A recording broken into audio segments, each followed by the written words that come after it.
Connaissez-vous la différence entre un preux et un prud'homme à la fin du XIIe siècle? Dans ce cas, il ne s'agit pas que l'un est un titre juridique et l'autre un titre honorifique, mais ici, c'est le roi Philippe Auguste qui va nous en donner la définition. Pour lui, il y avait en ces temps un grand nombre de chevaliers qui ne croyaient ni en Dieu ni en sa mère.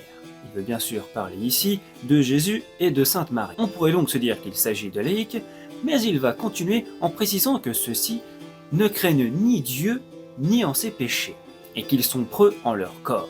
Donc preux veut-il dire être vaillant?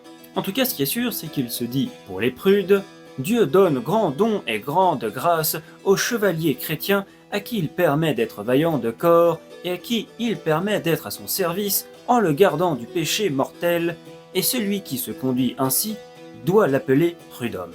On comprend donc que la grande différence entre le preux et le prude est que l'un est dirigé par sa foi envers Dieu et que l'autre n'est dirigé que par la vaillance de son corps et de son esprit. L'un est donc plus vertueux que l'autre? Eh bien,